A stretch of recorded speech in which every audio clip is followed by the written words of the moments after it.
दिखाई पड़ते हो, तुम दीपकों की तरह हो, तुम ज्योति हो, तुम इस जगत की ज्योति हो। तुम जब जाओगे तो लोग अंधेरों से बाहर आएंगे।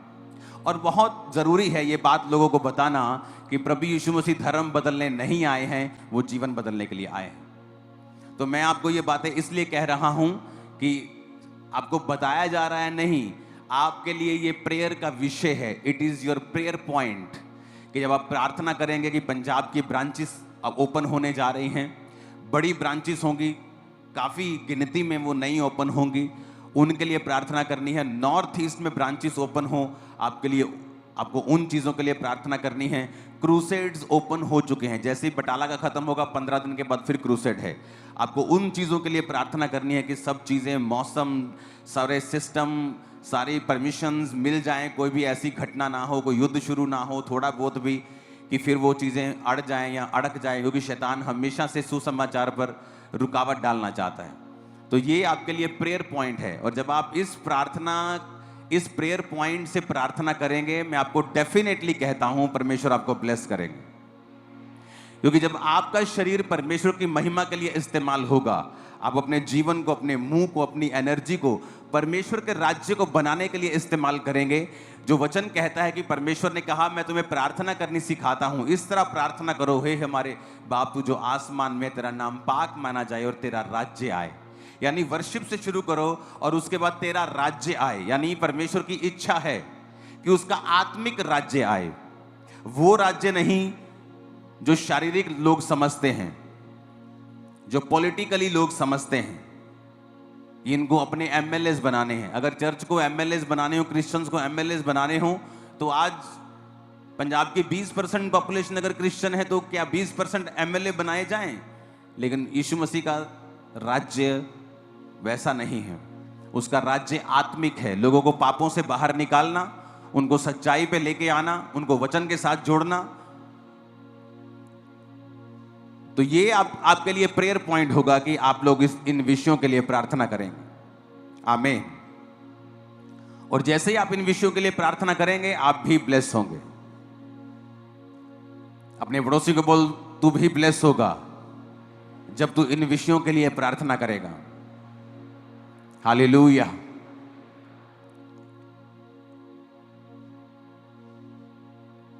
तो मेरा ये बिलीव है कि आप लोग इसे प्रेयर में याद रखेंगे और परमेश्वर का आत्मा हमें हेल्प करेगा राइट प्लेस को चुनने के लिए, राइट जगहों को चुनने के लिए, और वो डिवाइन हेल्पर्स को खड़ा करेगा, क्योंकि ये काम आसान नहीं होता। आपको 5 ब्रांचेस भी ओपन करनी है बड़ी, तो उनमें भी करोड़ों का खर्चा है। तो आपको प्रेयर करनी है, आपको बीजों को बोना है और प्रार्थना में ज्यादा आपको रहना है कि परमेश्वर सारे इंतजामों को करे। ऊंची आवाज में हालेलुया बोलो जरा। लूका 13 उसकी 1 से 5 आयत को अब मैं पढ़ूंगा। उस समय कुछ लोग आ पहुंचे और उन्होंने उन गलीलियों की चर्चा की जिनका लहू पिलातुस ने उन्हीं के बलिदानों के साथ मिलाया था। ये सुनकर उसने उनसे उत्तर में ये कहा, क्या तुम समझते हो कि ये गलीली सब गलीलियों से अधिक पापी थे कि उन पर ऐसी विपत्ति पड़ी? मैं तुमसे कहता हूं कि नहीं, यदि तुम भी मन ना फिराओगे तो इसी रीति से नष्ट होंगे। या क्या तुम समझते हो कि वो 18 जन जिन पर शीलों का गुम्मट गिरा वो दबकर मर गए, यरूशलेम के और सब रहने वालों से अधिक अपराधी थे? मैं तुमसे कहता हूं, यीशु ने कहा, नहीं, मैं तुमसे ये कहता हूं कि यदि तुम भी मन ना फिराओगे तो इसी रीति से नष्ट होंगे। बाइबल में लिखा है कि जीसस अपने लोगों से बात कर रहे हैं और यीशु ने कहा जिन पर 18 जन जिन पर शीलों का गुम्मट गिर गया था, और वो एक बिल्डिंग टाइप एक चीज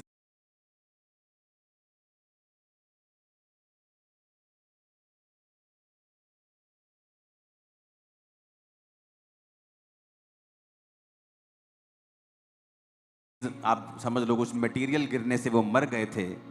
क्या वो दूसरे जो यरूशलेम में लोग रहते थे, क्या वो उनसे ज्यादा पापी थे कि उन पे ये मुसीबत आई? जीसस ने कहा नहीं, वो ज्यादा पापी नहीं थे, परंतु उन्होंने मन नहीं फिराया था।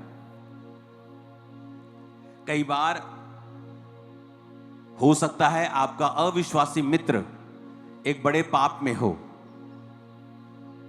और आप उसकी जिंदगी को देखते हो कि ये भी तो बहन है, ये भी तो चुगली करती है। खुद विस्लिंग को सुनो। यहां आकर अंदर जो एसी में बैठे ने बाहर निकालो दो जनों को। ओके, यहां खड़े हुआ करो साइड पे और देखो कहां क्या हो रहा है। और जीसस ने पूछा क्या वो ज्यादा पापी थे? कहते प्रभु पता नहीं। कहते जीसस कहते नहीं, वो ज्यादा पापी नहीं थे। हमें लगता है ये भी औरत तो चुगली कर रही है, ये मेरी ग्वांडन भी तो चोरी करती है बिजली की, ये भी तो कुंडी डालते ही हैं, ये मेरा साथी है, ये भी तो पेट्रोल चोरी करता है, ये भी तो गलत तरीके से बॉस से पैसे लेता है, इसको तो कुछ नहीं होता। लेकिन जीसस ने कहा ऐसा नहीं है। जिन पर शीलों का गुम्मट गिरा वो ज्यादा पापी नहीं थे, बल्कि उन्होंने मन नहीं फिराया था। यानी वो वचन को जानते थे और वचन जानते हुए भी उन्होंने मन नहीं फिराया था। हो सकता है यरूशलेम में रहने वाले लोग उनसे भी ज्यादा पापी हों, लेकिन मौत किन पे आई? जिनको वचन मालूम था और उन्होंने मन नहीं फिराया था। आप बाइबल को पढ़ के देखो, बिगेस्ट मिरेकल लोगों की लाइफ में तब शुरू हुए हैं जब उन्होंने मन फिराया है। जीसस का पहला प्रचार था मन फिराओ।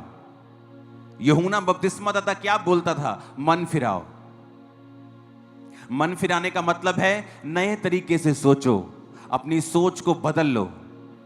वो व्यभिचार जो तुम्हें आम चीज लगती थी जब तुम अविश्वासी थे, अब वो आम चीज नहीं है, वो एक बड़ा गुनाह है तुम्हारे लिए। लोग करेंगे तो शायद अब उन्हें सजा मिले ना मिले, बाद में मिले, लेकिन अगर तुम करोगे तो परमेश्वर ने कहा तुम्हारी सजा दूसरों से ज्यादा होगी। खुद परमेश्वर का आत्मा कह रहा है कि पिलातुस ने जिन गलीलियों को मरवा दिया, क्या वो दूसरे गलीलियों से ज्यादा पापी थे इसलिए उन पे मुसीबत आई और बाकियों पे नहीं आई? परमेश्वर कहता नहीं, अगर तुम भी मन नहीं फिराओगे तो इसी रीति से, यानी कि इसी रीति से कहने का मतलब है कि दूसरे लोग जो तुम्हें जानते होंगे तुमसे भी ज्यादा पापी हो सकते हैं, लेकिन तुम जो वचन को जानते हो तुम्हारी सजा दूसरों से ज्यादा होगी। क्या तुम्हारी बरकत दूसरों से ज्यादा नहीं है? क्या तुम्हारी आशा दूसरों से ज्यादा नहीं है? अन्य जातियों को कोई आशा नहीं। आज युद्ध भी हो जाए तो तुम्हें पता है कि तुम्हारा परमेश्वर तुम्हें बचा लेगा। क्या तुम्हें ज्यादा आशा नहीं है? क्या तुम्हारी सुरक्षा ज्यादा नहीं है? क्या तुम्हारी ब्लेसिंग ज्यादा नहीं है? दूसरे को कोई बीमारी होगी उसे पता है मैं गया, क्रिश्चियन को होती उसे पता है कि मैं प्रार्थना कर सकता हूं और चंगा हो सकता हूं। क्या तुम्हारी पोजीशन ऊंची नहीं है? अगर तुम्हारी पोजीशन ऊंची है, तुम्हारी आशीष ज्यादा है, तुम्हारी आशा ज्यादा है, तुम्हारी बरकत ज्यादा है, तो तुम्हारी सजा भी ज्यादा है। जो तो साइकिल पे खड़ा है उसे क्या चोट लगेगी, गिर जाएगा, लेकिन जो 200 की स्पीड से गाड़ी में जा रहा है, अगर वो एक्सीडेंट होता है तो उसकी चोट भी ज्यादा है। तो परमेश्वर ने कहा तुम अगर मन नहीं फिराओगे तो इसी रीति से नष्ट होगे कि दूसरे लोग जो तुमसे ज्यादा अपराधी हैं, हो सकता है उनको वचन ना मालूम हो, लेकिन तुम जो वचन के जानकार हो, अगर तुम वही गुनाह और पाप करोगे तो तुम भी उसी रीति से नष्ट होगे कि हो सकता है तुम्हारा पाप कम हो लेकिन तुम्हारी सजा उन लोगों से ज्यादा होगी। क्या कहा परमेश्वर ने? तुम अंगूरों की वेल हो। उसने ये नहीं कहा तुम सेब का पेड़ हो, तुम अंजीर का पेड़ हो। सेब का पेड़ अगर सूख गया तो उसका फर्नीचर बना देंगे, बैट बना देंगे, फर्नीचर कर देंगे, दरवाजे बना देंगे, कुछ भी कर लेंगे। लेकिन अगर अंगूरों की बेल सूख गई तो उसकी कोई चीज नहीं बन सकती। वो सिर्फ सूखेगी तो वो बालन के काम आएगी, जलाने के काम आएगी, और उसके बाद राख बन जाएगी और राख को फेंक दिया जाएगा और लोगों के पैरों के नीचे वो आएगी। तो परमेश्वर ने तुम्हें कहा कि तुम अंगूरों की बेल हो। अगर तो तुम फल लाओगे, अगर तो तुम मेरे वचन में बने रहोगे तो बहुत सा फल लाओगे, और अंगूर बनाया जाएगा, तुम्हारा शरबत बनाया जाएगा, वो लोगों के मुंह में लगेगा, मालिक के मुंह पे लगाया जाएगा, तुम इज्जत पाओगे, तुम प्याले में होंगे। लेकिन अगर उल्टा, अगर तुम सूख जाओगे तो तुम्हारा कुछ भी नहीं बनेगा, तुम सीधा जलाने के काम आओगे। या तो टॉप पे रहोगे या बिल्कुल बॉटम पे रहोगे, या स्वर्ग में रहोगे या नरक में रहोगे, या हाईएस्ट रहोगे या लोएस्ट रहोगे, या शैतान के रहोगे या परमेश्वर के रहोगे। बीच का कोई स्थान क्रिश्चियन लोगों के लिए नहीं है। या तो खुदा के हो पूरे या शैतान के हो पूरे। अब तुम फैसला कर लो, तुम किसके होना चाहते हो? खुदा के होना चाहते हो? बीच का कोई स्थान नहीं है क्रिश्चियन लोगों के लिए। परमेश्वर ने कहा तुम पृथ्वी का नमक हो। उसने ये नहीं कहा तुम पृथ्वी का दूध हो। अगर दूध खराब हो गया तो पनीर बना लेंगे। परमेश्वर कहता तुम पृथ्वी का नमक हो। अगर नमक खराब हो जाए तो फिर वो किसी वस्तु से नमकीन नहीं किया जा सकता, इसलिए कि फिर वो नमक को उठाकर फेंक दिया जाता है और वह मनुष्यों के पांव के नीचे रौंदा जाता है। उसने ये नहीं कहा तुम पृथ्वी के दूध हो।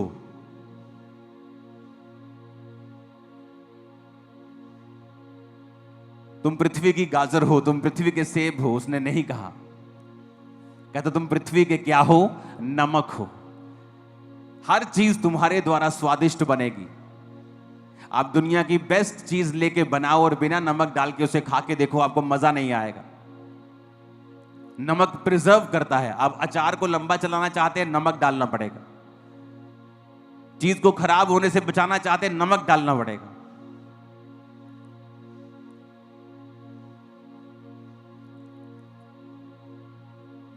तो परमेश्वर ने कहा तुम पृथ्वी के नमक हो। या तो तुम सीधा बेस्ट काम करोगे कि स्वाद लेके आओगे, या फिर सीधा जमीन पे गिरा दिए जाओगे। इसलिए आप देखोगे जो क्रिश्चियंस लोग हैं और प्रभु के वचन पे नहीं चलते, अगर आप उनके घरों में जाकर देखेंगे उनकी हालत अविश्वासियों से बदतर होती है। क्या वो सवाल नहीं करना चाहिए उनको कि प्रभु तेरे वचन में लिखा कि तूने कहा तू हमें सिर बनाएगा, पूंछ नहीं। तू हमें अन्य जातियों से श्रेष्ठ करेगा, यही तो तेरी बुलाहट है। क्या कहा परमेश्वर ने इस्राएलियों को कि मैं तुझे इसलिए चुनता हूं कि तू साइज में, गिनती में थोड़े थे, अब मैं तुम्हें चुनकर तुम्हारे आसपास की जातियों से तुम्हें श्रेष्ठ करूंगा, ताकि मेरे नाम की महिमा हो कि ये जाति इसलिए श्रेष्ठ है क्योंकि इनका परमेश्वर यहोवा है, इनका परमेश्वर यीशु मसीह है। लेकिन प्रभु ने कहा कि तुम पृथ्वी के नमक हो। लेकिन अगर नमक का स्वाद बिगड़ गया तो वो पैरों के नीचे रौंदा जाएगा, उसको नमकीन नहीं बनाया जा सकता। अगर नमक में रेत मिल गई, अगर नमक में मिट्टी मिल गई, खराब हो गया, उसको अलग अलग नहीं किया जा सकता, वो साफ नहीं किया जा सकता, वो काम में नहीं लाया जा सकता। फिर वो सिर्फ जमीन पर फेंक दिया जाएगा और मनुष्य को पांव के नीचे वो आएगा। दो तरह के क्रिश्चियंस हैं, एक जो परमेश्वर को मानते हैं और परमेश्वर ने ऊंचा करता जा रहा है, ब्लेस करता जा रहा है, आगे बढ़ाता जा रहा है, और दूसरे जो परमेश्वर के वचन से हट के उल्टे काम करते हैं, फिर परमेश्वर उन्हें डाउन करता है। इसलिए आप कई क्रिश्चियन घरों में अगर आप चले जाएंगे, उनकी जो हालत है वो अविश्वासी लोगों से भी बुरी है। क्यों? क्योंकि वचन जब आप त्याग देंगे, आप जीवित चर्च का हिस्सा नहीं हैं, आप किसी सेवकाई का हिस्सा नहीं हैं, आप किसी बोने का हिस्सा नहीं हैं, आप प्रार्थना का हिस्सा नहीं हैं, आप चर्च नहीं जाते, आप किसी भी तरह के परमेश्वर के कामों में कोई हिस्सा नहीं डालते, आप मरे हुए क्रिश्चियन हैं, आप बिगड़ा हुआ नमक हैं, आप सूखी हुई बेल है, दाख की, अंगूरों की सूखी हुई बेल हैं। आपका अंत जलाया जाना है और आपका अंत पांव के नीचे आना है। आपकी हालत दूसरे लोगों से भी बुरी होगी, बाइबल ऐसा कहती है। क्योंकि बाइबल यह भी कहती है अगर तू मेरी सेवा करेगा, मेरे साथ चलेगा, वफादार रहेगा, मैं तुझे अन्य जातियों से श्रेष्ठ करूंगा। समय तो दो परमेश्वर को ऐसा काम करने का, समय तो दो, उसे 10, 15, 20 साल अपनी जिंदगी के देकर देखो। उसको पूरी तरह से वचन पे चल के देखो, फिर परमेश्वर किस तरह से रास्ते निकालता है, वो किस तरह से डिवाइन हेल्पर्स की आपकी लाइफ में एंट्री करता है, किस तरह से आपके माइंड को चेंज करता है, आपकी सिचुएशंस को चेंज करता है, आपके फाइनेंस को चेंज करता है, आपकी जिंदगी में ऐसी घटनाएं करता है जो आपने प्लान नहीं की, लेकिन परमेश्वर का आत्मा आपको आगे लेके जाएगा। और ये भविष्यवाणी है कि आज से वो आपको आगे ही लेके जाएगा और बरकत देगा। आपको भरोसा रखना है। अपने पड़ोसी को जोर से बोलो, भरोसा रखना है। जोर से कहो पड़ोसी से, बोलो खुदा पे भरोसा रखना है। काली नहीं पानी। पंजाबी जो बोलो पड़ोसी नु, बोलो काली नहीं पानी। आमीन। उसने कहा या तो मैं तुमको मुंह में लगाऊंगा अंगूरों के रस के रूप में, या फिर सीधा जलाऊंगा। तुम्हारा फर्नीचर नहीं बनेगा। इसलिए रिस्की बिजनेस में हो आप, और फेल होने का कोई चांस नहीं अगर आप ना चाहें तो। आपका पाप आपको फेल कर सकता है, आपकी अनाज्ञाकारिता आपको फेल कर सकती है।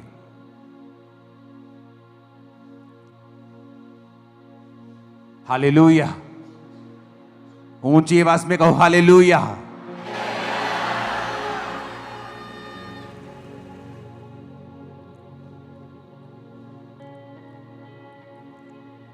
तो आपको यह बात बड़े ध्यान से समझनी है कि क्यों परमेश्वर ने मुझे पृथ्वी का नमक कहा है, क्यों मेरे परमेश्वर ने मुझे अंगूरों की बेल कहा है। उसने कुछ किसी कारण कहा है।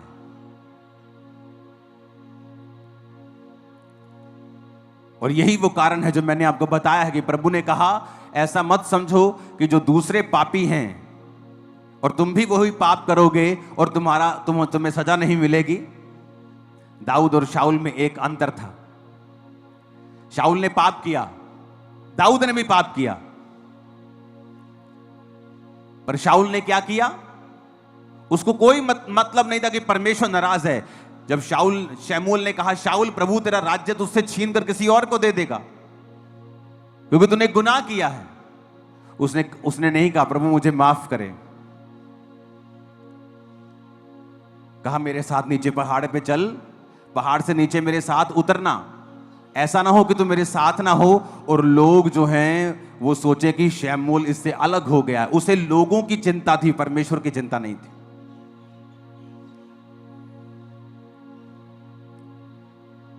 उसे परमेश्वर की चिंता होनी चाहिए थी। दाऊद दूसरी तरफ जब पाप करता है और जब नातान नबी उसके पास आता है तो नातान नबी कहता है कि तूने गुनाह किया। दाऊद कहता परमेश्वर मुझे माफ करे। नातान कहता प्रभु ने तुझे माफ कर दिया। हालांकि दाऊद को उसकी सजा मिली, प्रभु ने उसे सजा दी, प्रभु ने उसे राजा की गद्दी से नहीं हटाया, लेकिन हां उसे बहुत ह्यूमिलेशन का, उसे बेइज्जती का सामना करना पड़ा और उसके घर में विद्रोह हुआ। जैसा उसने तलवार से दूसरे को मरवाया था, यानी जो कुछ उसने बोया था वैसा उसको काटने को मिला। हाथों को उठा के ऊंची आवाज में हालेलुया बोलो।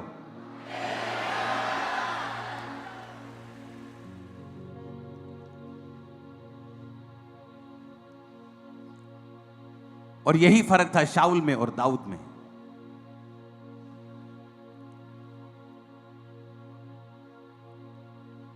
आप कोई गलती करता है, आप सदूकी और फरीसी बन जाते हैं। तो वचन कहता है जब एक औरत को जो व्यभिचार में पकड़ी गई थी, कहां लिखा था व्यभिचार नहीं करना? पुराने नियम में, यानी वो खुदा का वचन था। खुदा के वचन के आश्रय से लोग आपको मारना चाहते हैं आज।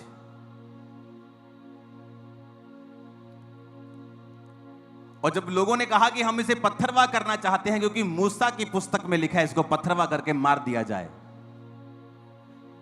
तो जीसस ने कहा तुम में से जो निष्पाप हो पहले इसको पत्थर मारे। और किसी ने सोचा होगा, कोई बहुत चालाक होगा, सोचा होगा इसको कैसा क्या मालूम होगा, मैं निकालता हूं। जैसे वो पत्थर उठाने लगा जीसस क्राइस्ट उसके पाप जमीन पर लिखने लगे। उसे लगा पोल खुल जाएगी, ये भाग जाओ।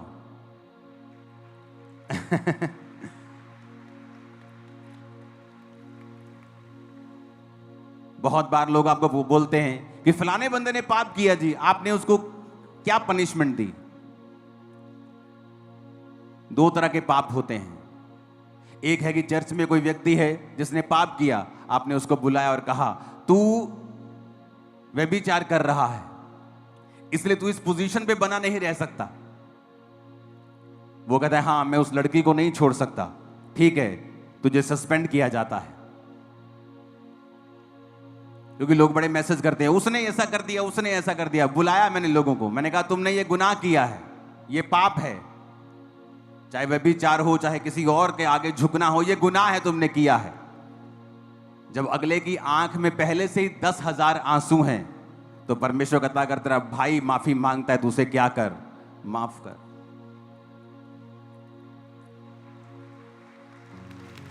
तो उनको सजा दी जाए जो ढीठ हैं, जो अपने गुनाहों की तौबा नहीं चाहते।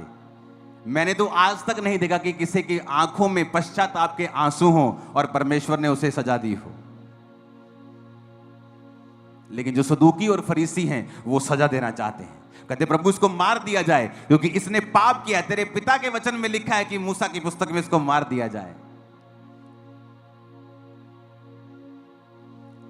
आज दुनिया में मसीह का काम करने वाले लोग बहुत कम हैं जो जेन्युइनली परमेश्वर का काम करते हैं, बहुत कम हैं। फेसबुक विद्वान आपको बहुत मिलेंगे जो सारा दिन कुछ नहीं करते, सिर्फ फेसबुक पे लिखते हैं और क्रिश्चियनिटी के लिए एक डक्का नहीं हिलाते, काम एक सोटी तक नहीं पकड़ते, डरते हैं हर चीज से, धरती पे कोई रूह नहीं बचाते, कोई काम नहीं करते। कहते ना वही गिरेगा जो घोड़ों पे दौड़ता है, जो घुटनों के बल है वो क्या गिरेगा। तो जब आप काम करेंगे आप गलती करेंगे, जब आप गलती करेंगे अगर आप माफी मांगेंगे परमेश्वर आपको माफ भी करेगा।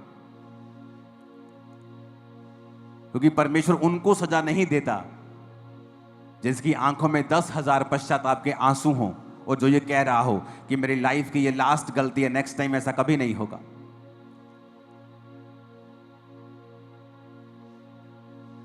काश प्रभु यीशु मसीह सच में कहीं तू फरीसियों के जैसा नहीं था।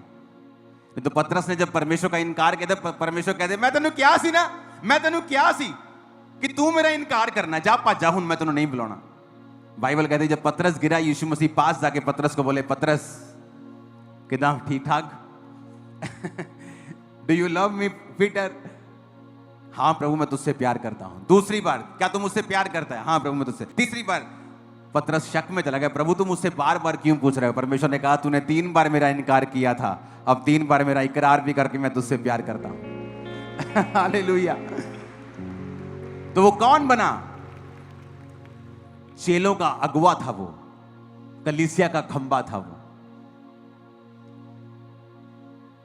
क्योंकि आज भी सदूकी फरीसियों की आत्मा कलीसियाओं में काम करती है, वो नष्ट करना चाहते हैं एक दूसरे को।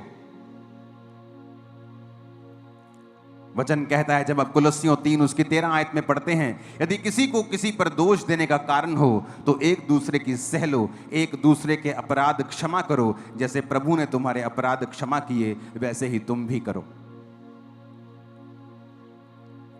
लेकिन आज इफिसियां 4 उसकी 32 में लिखा है एक दूसरे पर कृपाल और करुणामय हो, और जैसे परमेश्वर ने मसीह में तुम्हारे अपराध क्षमा किए वैसे ही तुम भी एक दूसरे के अपराध क्षमा करो। मैं आपको फिर से कह रहा हूं, जो लोग मसीहत में काम कर रहे हैं, चाहे वो एक्शन कमेटी हो, खामरा चर्च हो, आने वाले समय में वो 10,000 गुना चमकने जा रहे हैं और बड़े काम करने जा रहे हैं। क्योंकि जो पश्चाताप के आंसू होते हैं वो आदमी को बहुत आगे ले जाते हैं। जो ढीठ आदमी होते हैं वो हटा दिए जाते हैं। और दाऊद पश्चाताप किया, रोया, और शाऊल को अपनी चिंता थी, दाऊद को परमेश्वर की चिंता थी। तो दाऊद इसीलिए आगे बढ़ा और लाइफ टाइम ऐसा राजा था वो जिसे उसकी गद्दी से कोई हटा नहीं पाया। बूढ़ा होकर अपनी उम्र को भोग कर वो परमेश्वर में सोया और उसका बेटा उसके स्थान पर राजा बना। आपके परमेश्वर के साथ रिलेशनशिप है, आप पीछे मत जाएं।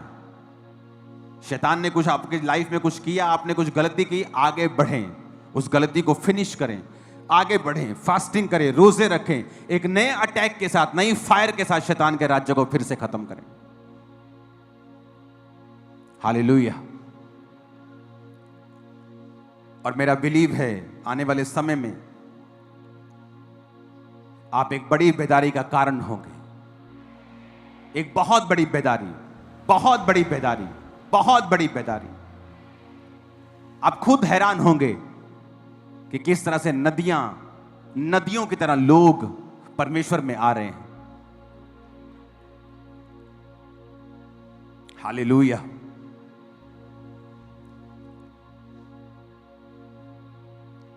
तो अपने पड़ोसी से कहें, माफ कर, क्योंकि तू भी जीसस से माफ किया गया है।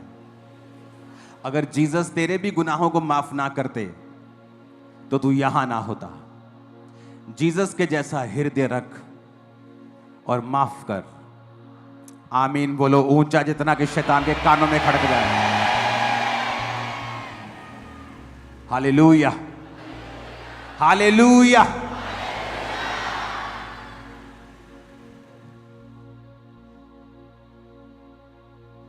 प्रार्थना कर ताकि तू परीक्षा में ना पड़े।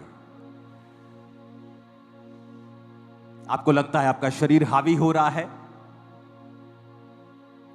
आप किसी समाज के बहकावे में आ गए, या आप व्यभिचार के बहकावे में आ गए, या आप नशे के बहकावे में आ गए, क्योंकि आपके शरीर की अभिलाषा आप पर हावी हो गई, तो रोजे रख लो। आप जैसे रोजे रखेंगे आपके शरीर की अभिलाषाएं मर जाएंगी। आपको शरीर तंग करता है, रोजे रख लो। व्यभिचार तंग करता है, रोजे रख लो।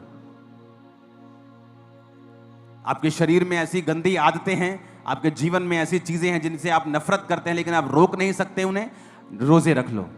आप रोजे रखेंगे, प्रार्थना करेंगे, प्रभु आपको ग्रेस देगा। आप उन चीजों को तोड़ दोगे, उस सारे बंधनों को आप तोड़ दोगे।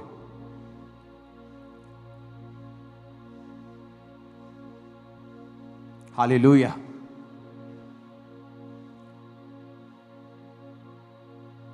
हमें वही स्पिरिट रखनी है जो जीसस के अंदर थी। कुछ ऐसे लोग होते हैं जो अपनी गलती गुनाह को मानते नहीं, बल्कि आगे से चौड़े हो जाते हैं। और दाऊद की तरह भी कुछ होते हैं जो बोलते हैं हाँ हमसे मिस्टेक हो गई। हम पश्चाताप करते हैं, हम फास्टिंग में पश्चाताप करते हैं, हम आंसुओं के साथ पश्चाताप करते हैं। नेक्स्ट टाइम से ऐसा लाइफ में कभी नहीं होगा। कुछ लोग ऐसे भी होते हैं। तो ऐसी कैटेगरी में हो जो हर वक्त परमेश्वर के साथ रहना चाहता है, जो काम करना चाहता है। और जीसस का काम है रिस्टोर करना, नाश करना नहीं। वो आपको रिस्टोर करेगा, आपके परिवारों समेत फिर से बनाएगा। आपको जो टूटा हुआ है फिर से बनेगा। यीशु मसीह का आत्मा कह रहा है डिलीवरेंस मीटिंग है, आपका परिवार जोड़ा जाएगा, फिर से टूटा हुआ परिवार फिर से जुड़ेगा, फिर से जुड़ेगा। टूटा हुआ परिवार जो आपका टूट चुका है फिर से वो जुड़ना शुरू होगा। जो फाइनेंस बिजनेस गिर चुका है वो फिर से बढ़ना शुरू होगा यीशु मसीह के नाम। आपकी नौकरी के ऊपर आप बरकत को पाएंगे और फेवर को पाएंगे यीशु मसीह के नाम। सारी अंधकार की शक्तियां श्रापित हो जाएंगी आपकी लाइफ में। मैं भविष्यवाणी करता हूं आज से उनका कोई असर आपकी लाइफ पे नहीं होगा। आमीन। ऊंचाई आशीष आपकी है चर्च। हालेलुया। खड़काओ जोर से हालेलुया। शैतान का राज्य ऐसे हिलने वाला नहीं है, उसको खड़काना पड़ेगा। हालेलुया। उसको हिलाना पड़ेगा, उसको झिझोड़ना पड़ेगा शैतान के राज्य को। आत्मा में मजबूत रहें, प्रार्थना में तैयार रहें। आने वाले समय में जहां भी आपको खड़े होना पड़ता है परमेश्वर के लिए, चर्च के लिए, लोगों के लिए, क्रिश्चियनिटी के लिए, बिना मैसेज जाए स्पेशल कि मुझे मैसेज आएगा मैं तब खड़ा होऊंगा, खड़े हो जाना खुदाबंद के लिए। मैं आपको सच कह रहा हूं, परमेश्वर आपकी ओर देख रहा है। यह भविष्यवाणी थी कि पूरे वर्ल्ड से ऐसे लोग जो इंडियंस नहीं थे, भविष्यवाणियां की गई थी कि पंजाब से बेदारी शुरू होगी जो पूरी दुनिया तक जाएगी। वो लोग शायद पंजाब में आए भी ना हो जिन्होंने पंजाब के लिए भविष्यवाणी की थी। परमेश्वर जानता था क्या होने वाला है, वो जानता है क्या होने वाला है। शैतान को भी मालूम है क्या होने वाला है। आओ मिलकर प्रार्थना में रहेंगे, फास्टिंग में रहेंगे, उसके राज्य के लिए काम करते रहेंगे। और मेरा पिता, मेरा परमेश्वर जब आपको उसके राज्य के लिए वफादारी के साथ काम करता हुआ देखेगा, वो आपको सुरक्षित रखकर आपको आशीषित कर कर ऊंचा लेके जाएगा। और हर वो आंख जो आपको शर्मिंदा देखना चाहती है खुद शर्मिंदा होगी यीशु मसीह के नाम में। मैंने कहा हर वो आंख जो आपको नीचा देखना चाहती है खुद नीचे होगी, तो आपकी आंख नीचे नहीं होगी। लोग इंतजार कर रहे हैं कब आप गिरें और वो आपका फायदा उठाएं। मैं यीशु मसीह के नाम में भविष्यवाणी करता हूं, ये घमंड नहीं, वो लाइफ टाइम वेट करते हुए मर जाएंगे लेकिन आपको गिरता हुआ कभी ना देखेंगे। आमीन। मेरे को ऊंचा चाहिए और साथ चाहिए यीशु मसीह के नाम में।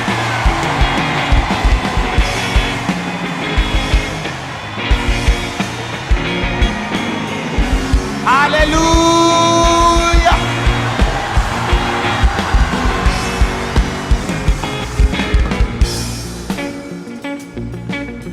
आमीन। ऐसा है हमारा परमेश्वर। कहता यादव तू पूरा मेरा है या मैं तेरी जवानी में नहीं लेनी फिर एक। या तो तू पूरा मेरा है या मैं तेनू तकना भी नहीं देखना भी नहीं।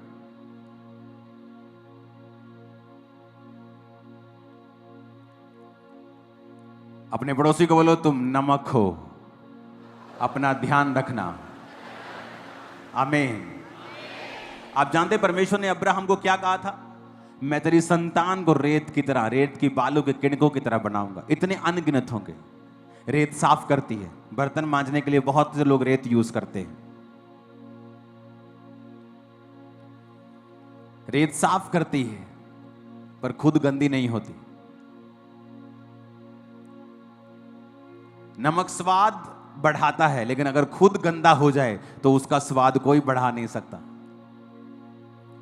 अंगूरों की बेल आपको स्वाद देती है लेकिन अगर खुद सूख जाए तो किसी काम की नहीं। तो प्रभु ने हमारी तुलना ऐसी चीजों के साथ की है जो जीवित अगर हों, अगर अच्छी हों तो बड़ी ही शानदार है, उनके बिना कोई और कुछ कर नहीं सकता। वो टॉप पे हैं लेकिन अगर बिगड़ जाए तो सीधा बॉटम पे हैं। या तो फर्स्ट हैं तो या तो लास्ट हैं। कहता मैं अल्फा और ओमेगा और आदि और अंत हूं। तो फैसला करना है कि या तो पहले रहना है तो या आखिर में रहना है। बीच का कोई स्थान आप लोगों के लिए नहीं। अपने दोनों हाथों को जितना उठा सकते हो 90 डिग्री उठा लो। आज से यीशु मसीह के नाम में आप फर्स्ट पे रहें। फर्स्ट पे रहने का मसा आपके हाथों और जीवनों पे आ जाए और छा जाए यीशु मसीह के नाम में। आमीन। ऊंचा ये आशीष आप, आपके परिवार, आपके फाइनेंस, आपके जीवन पे हो यीशु मसीह के सामर्थ्य नाम में। आमीन। ऊंचा ये आशीष हमारी है। आमीन। ऊंचा ये आशीष हमारी है।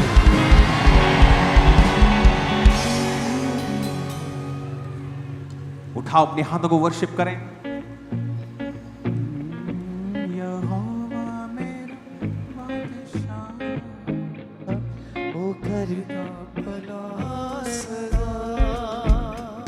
यहोवा मेरा बादशाह, ओ करदा भला सदा, ओ करदा भला अपने लोकां दे नाल, ओ करदा भला अपने लोकां दे नाल, ओदा वखरा अंदाज़े सदा।